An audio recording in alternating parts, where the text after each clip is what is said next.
Oke, assalamualaikum warahmatullahi wabarakatuh. Kembali lagi dengan saya Sakif Akmal Hakoni. Nah, pada kesempatan kali ini saya tidak sendiri, saya dengan Mas Adi kebetulan akan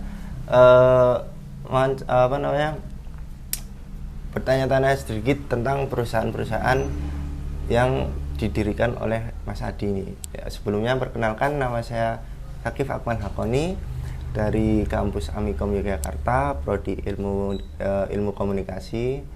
Terus saya tinggalnya di Jalan Magelang, Mas, kebetulan. Terus ini juga kebetulan untuk tugas UAS, untuk menunaikan UAS biar mendapatkan nilai yang sempurna. Untuk Mas Adi gimana kabarnya? Alhamdulillah baik, Mas. Sebelumnya namanya siapa, Mas? Nama saya Adi Yulianto, Mas. Oke. Terus untuk statusnya mungkin Statusnya masih masih lajang ya, Mas. Karena saya juga kebetulan baru wisuda. Baru wisuda Di tahun 2022 awal ya. Tahun kemarin berarti, Mas? Iya, saya baru tahun kemarin lulus. Dan kebetulan saat ini saya memimpin di 3 perusahaan, salah satunya Dom Industri ini, salah satu perusahaan produksi tas sebagai vendor dari brand-brand yang cukup ternama di kalangan sosmed, terutama di TikTok maupun di Shopee. Oke, mungkin langsung saja ke intinya, Mas. Ya. Untuk pertanyaan pertama, apa nama perusahaan yang Mas Adi dirikan ini? Sebenarnya untuk perusahaan apa yang saya dirikan, saya mempunyai perusahaan sendiri, Mas. Tapi untuk yang saat ini dihadiri ya, saya yang ditujukan oleh teman-teman semua, teman-teman dari Amikom, perusahaan yang saya pimpin saat ini adalah Dom Industri. Dom Industri. Dom Industri yang letaknya di Cipangan, RT4, Bangunjiwo, Kasihan, Bantul. Dan di sini saya bukan sebagai owner, tapi sini saya sebagai manajer. Manajer. Pimpinan perusahaan yang dimana manajer ini satu tingkat di bawah owner. Jadi di sini saya bekerja saling berkoordinasi dengan owner dan juga dengan bawahan saya. Jadi saya mengkomunikasikan komunikasi horizontal dan vertikal terhadap perusahaan yang sedang berjalan ini. Oke, itu dari tadi apa, Mas? Dom Inventor. Dom Industri. Dom Industri. Nah, dari muncul Dom Industri itu mesti memiliki latar belakang ya, Mas. Kenapa bisa berdirinya usaha itu? Untuk latar belakangnya mungkin seperti apa? Letak awal dari berdirinya Dom Industri ini sebenarnya owner saya ya, itu namanya Muhammad Rianto. Muhammad Rianto ini dulunya salah satu karyawan di salah satu perusahaan produksi tas etnik. Saya tidak perlu menyebutkan mereknya. Nah, di sana beliau belajar dan juga survive mengembangkan ide-ide kreatifnya dan lain sebagainya, sehingga di suatu hari di tahun 2016 setelah beliau memiliki ilmu, memiliki relasi dan memiliki pegangan yang cukup kuat ya kan, di tahun 2016 Dom Industri berdiri. Tetapi sebelum adanya nama Dom Industri, dulu itu namanya sempat ganti-ganti, Mas. Ya mungkin karena memang karena nama ini sangat vital ya dalam suatu perusahaan agar mudah dikenal oleh orang, mudah untuk diucapkan oleh orang dan lain sebagainya. Jadi setelah berganti-ganti nama, di akhir 2016 baru dipatenkan namanya Dom Industri. Terus kemudian kalau proses awal merintis untuk bikin usaha tersebut gimana? Untuk proses awal merintisnya ya dulu itu ada beberapa brand beberapa tas yang masuk untuk mencoba, karena di awal itu pasti mencoba dulu ya, mencoba untuk apakah brand tas ya, tas yang mereka miliki diproduksi di Dom Industri ini kualitasnya seperti apa. Jadi dulu itu di awal itu ada sekitar 3 brand yang masuk ke Dom Industri.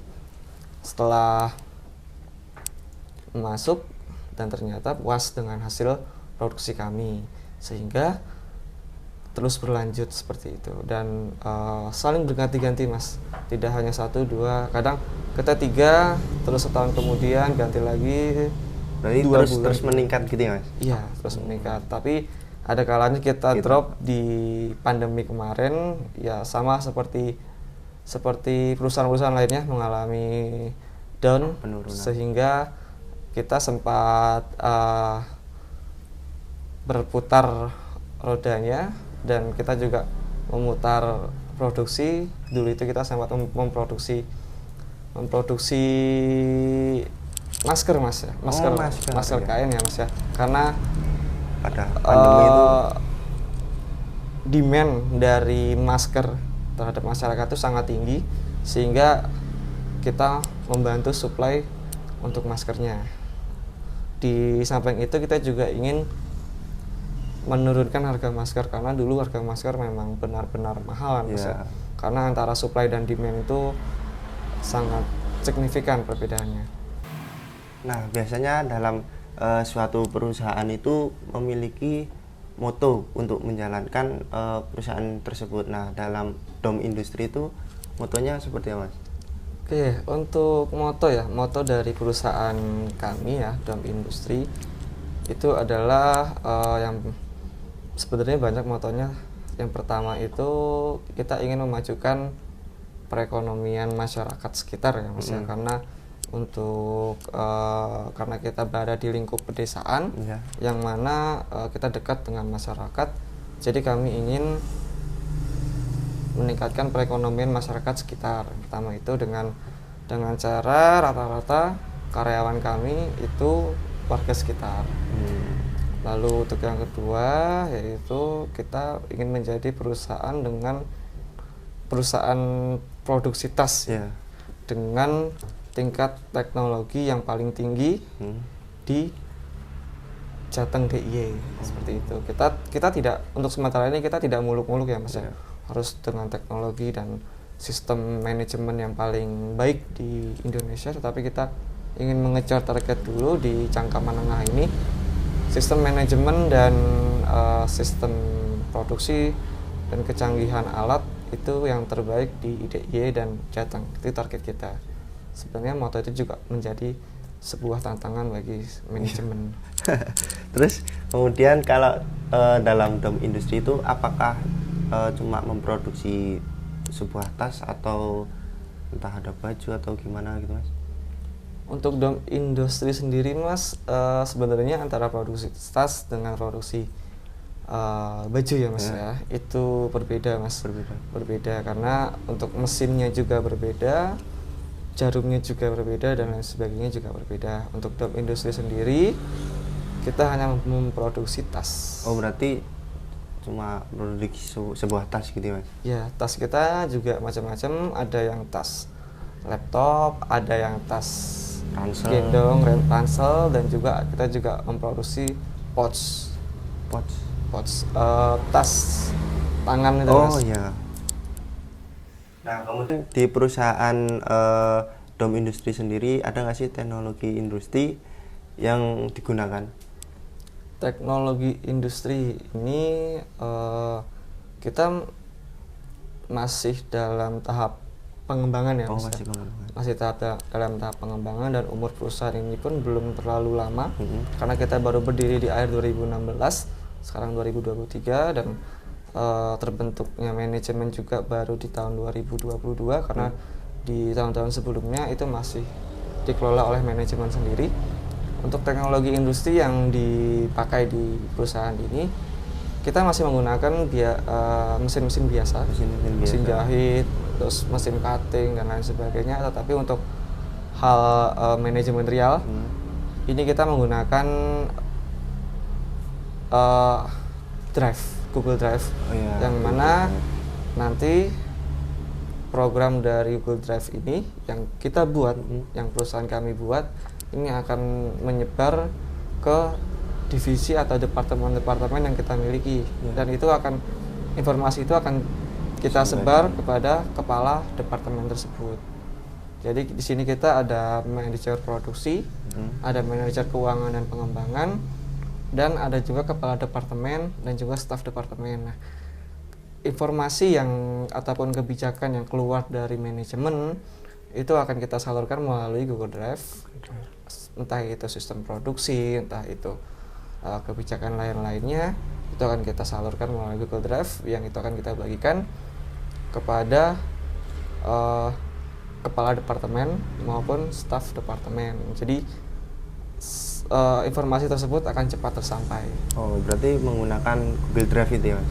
Iya. Oke, terus nah dalam perusahaan Dom Industri itu sendiri ada berapakah jumlah karyawan dalam perusahaan tersebut? Untuk jumlah karyawan pada saat ini ya Mas ya, jumlahnya ada sekitar 40 sampai 42 Mas. 40 sampai 42. Lumayan banyak ya Mas. Alhamdulillah. Terus modal pertama yang Mas keluarkan untuk membangun usaha ini?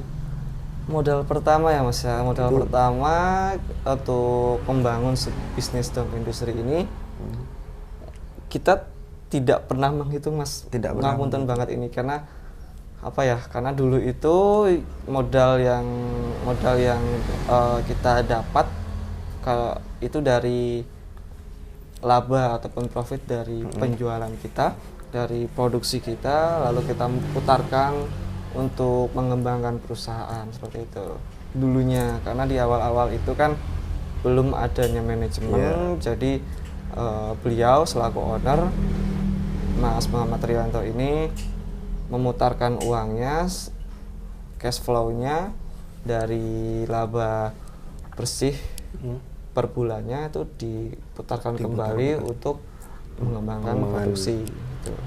Terus dari kalau semisal ada orang ingin mendaftar untuk menjadi karyawan di perusahaan tersebut, apakah harus memiliki soft skill dulu atau nanti setelah masuk akan diajari dari nol hingga nanti ahli itu, atau gimana Mas? Kalau untuk sekarang ya Mas, kita berbicara untuk sekarang, karena Dom Industri ini sudah ada ketentuan soal rekrutmen. Jadi untuk karyawan yang ingin mendaftar, ketika kita membuka rekrutmen, itu yang pertama harus mempunyai soft skill dan juga hard skillnya, sesuai dengan apa yang kita buka, apa yang kita rekrut. Contoh kalau misalnya di sewing itu jahit, otomatis pelamar itu harus memiliki keahlian menjahit, ataupun mungkin beliau pernah bekerja di penjahitan gitu Mas, di divisi jahit, di divisi sebagai operator jahit dan lain sebagainya.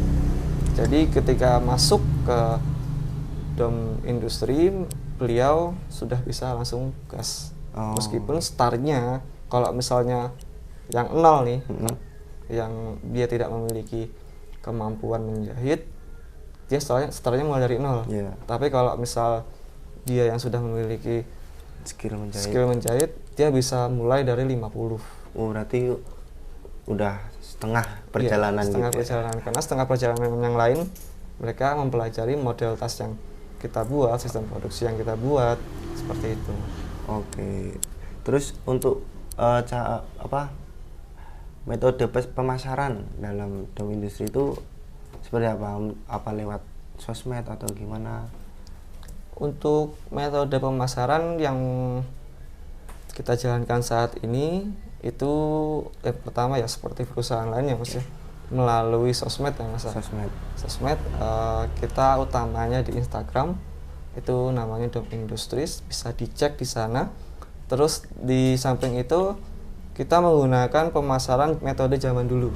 Metode zaman dulu. Metode zaman dulu itu adalah mulut ke mulut. Oke. Mulut ke mulut ini yang masih kita pergunakan selain kita menggunakan IT, karena metode zaman dulu ini yang mulut ke mulut ini itu lebih terasa ke mindset masyarakat. Oh, para pelanggan gitu. Iya, karena kalau dari mulut ke mulut, misal nih Mas paham dengan, misalnya Mas pernah memproduksi tas di dom industri, ya kan, terus Masnya cerita ke teman Mas, wah di dom industri ini produksinya cepat, produksinya baik, kualitasnya bagus. Nah nanti teman Mas langsung, wah tertarik gitu tertarik ya, karena kan sudah ada buktinya gitu kan. Tapi kalau misalnya di sosmed, kita harus menjelaskan detail, dan itu pun ada beberapa pelanggan yang ini cuma marketing, marketing pada bisnis. Umumnya gitu kan. Tapi strategi kalau, bisnis. Iya, tapi kalau mulut ke mulut nanti sudah ada buktinya seperti itu. Lebih terasa gitu ya. Lebih ke mindsetnya. Oke, jadi seperti itu tentang perusahaan produk dom industri dari tempatnya Mas Adi. Kan cukup banyak tadi ya kan. Nah, untuk pertanyaan terakhir nih Mas, bagaimana pendapat Mas Adi tentang perkembangan dan harapan teknologi industri di Indonesia? Oke Mas, jadi untuk perkembangan dan harapan ya Mas, untuk di revolusi industri, jadi sebenarnya perkembangan di IT dalam perusahaan ini, revolusi industri ya, revolusi industri ini kita perkembangannya adalah semakin banyak kompetitor Mas, semakin banyak kompetitor. Kompetitor itu lawan bisnis kita. Jadi dengan saingan gitu ya Mas. Iya, pesaing kita semakin banyak, semakin bermunculan, dan kita sulit untuk memonitoringnya. Karena bahkan kita tidur pun tiba-tiba ada kompetitor baru. Bangun-bangun, wah ada kompetitor baru. Gitu. Jadi kita sulit untuk memonitoringnya. Dan suatu perusahaan itu pasti akan memonitoring kompetitornya, entah itu dari segi produksinya, entah itu dari segi harga jualnya, ataupun lain sebagainya. Kita tetap memonitoring, karena kalau kita tidak memonitoring, itu kita akan kesandung, istilahnya seperti itu. Terus di samping itu juga dengan teknologi yang semakin canggih sekarang dan sosmed sebagai medianya ya, seperti TikTok, Shopee, Instagram dan sebagainya, itu menjadi senjata bagi para perusahaan, bagi brand-brand ternama untuk menyebarkan produknya, melaksanakan marketing dengan sangat baik dan lain sebagainya. Nah, di sini kita juga terus berusaha bagaimana memanfaatkan teknologi yang sudah ada sekarang, dan kita akan membuat planning ke depannya agar dom industri sendiri ini tetap eksis dan tetap menjadi perusahaan produksi tas nomor 1. Jadi mungkin kalau Masnya bertanya kepada perusahaan konveksi tas di Yogyakarta lah, kenal nggak dengan dom industri, itu rata-rata kenal Mas gitu. Jadi kita menyebarkan semua yang ada di dom industri ini melalui sosmed maupun mulut ke mulut seperti itu. Terus untuk harapannya ya, dengan adanya teknologi industri yang semakin baik, semakin canggih ini, harapan kita adalah bagaimana kita dapat ataupun mampu menyaingi kompetitor lama maupun kompetitor baru. Mungkin kalau kompetitor lama itu kita sudah tahu seluk-beluknya, tetapi untuk kompetitor baru yang mana sebenarnya kompetitor baru inilah yang menjadi pesaing ketat kita. Untuk kompetitor lama, mereka sudah memiliki pengalaman, tetapi kami juga sudah memiliki pengalaman. Jadi kita yang sudah saling tahu, bahkan kita juga saling berkoordinasi dan sebagainya. Jadi sudah tahulah tentang itu. Tapi untuk kompetitor baru ini yang masih sulit. Jadi harapan kami untuk revolusi industri 4.0, kita dapat terus eksis dan dapat terus berkembang. Semua perusahaan juga pasti begitu ya, Mas. Dapat terus berkembang, tidak hanya karyawannya, tidak hanya SDM-nya, tetapi juga mesinnya juga kita akan terus upgrade menjadi agar speed dari produksi kami meningkat. Lalu juga di dalam manajemen kita akan mengembangkan suatu program yang mana program ini menjadi sopir dari produksi kami. Jadi kami akan membuat produksi kami itu menjadi sistem autopilot yang mana manajemen atau manajer itu tidak perlu terjun. Berarti tidak jarak jauh gitu kan? Iya, kita jarak jauh aja. Jadi manajemen bisa kerja dimanapun, entah itu di kafe, entah itu di restoran atau dimanapun, kita lewat IT, kita lewat program kita. Seperti itu, Mas. Oke, mungkin itu saja dari saya, dan sebelumnya terima kasih sudah meluangkan waktu untuk mewawancarai sampean. Mungkin itu saja. Sekian, wassalamualaikum warahmatullahi wabarakatuh.